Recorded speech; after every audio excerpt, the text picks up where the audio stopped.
Hey there, it's Joe Simons back again with Retirement Think Tank. Have you ever read your own annuity contract?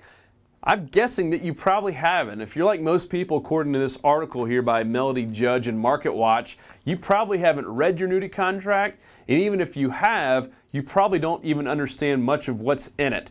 So she did a survey a while back, and she said she was very shocked at how few people actually ever read their actual annuity policy and just kind of trust the insurance agent, the advisor that sold it to them. And I'm not trying to say that you shouldn't trust the people selling it to you, but to her point, when you're investing hundreds of thousands of dollars potentially, even millions of dollars into annuities, you should probably understand the language and what's happening on there. And her point, I'm going to read out one of these, which I think is just spot on. She says it's not only what you're contractually allowed to do and what the insurance company is contractually obligated to provide to you that is of utmost importance. The real issue is that without understanding your contract, you might inadvertently execute a transaction that could change the very reason you made the purchase of the annuity in the first place. And let me give you a couple examples of that. One would be if you take a free withdrawal, because most all annuities have some kind of free withdrawal provision where you can take a certain amount out.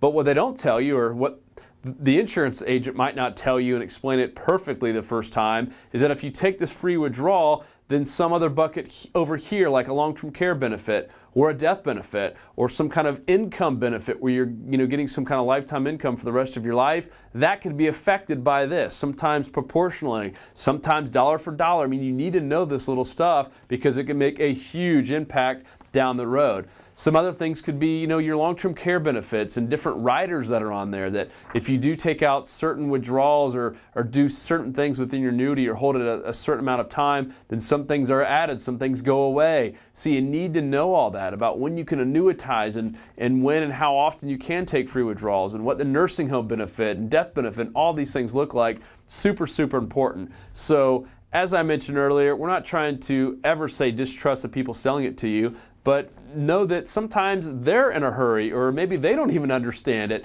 I used to wholesale to a lot of financial professionals, and sadly some of them did not understand the annuities like they should. They knew everything big picture and from a 30,000-foot view on how it all works and the pros and cons, but they didn't really know all those small little grainy contractual things. And this can affect you when you do go to make a change, like taking free withdrawals out or a death in the family, etc. And so it's so important, like Melody says, to just read your contract or hire someone like her, some other person that you trust that can understand this and kind of gets the legal part and also the financial planning part. It can really decipher what you've bought. You do owe it to yourself, as she puts in here. This is your future income we're talking about, and it can impact you drastically. Now here's something that I kind of recommend. I know might not be what the insurance companies say, and I don't know how much legal water it holds, but I have seen it hold legal water before in certain instances, is do this. Write a one-page kind of description about what you understand this annuity to do and all the different little nuances about it, from the income rider and the death benefit, long-term care benefit, surrender charges, the bonuses.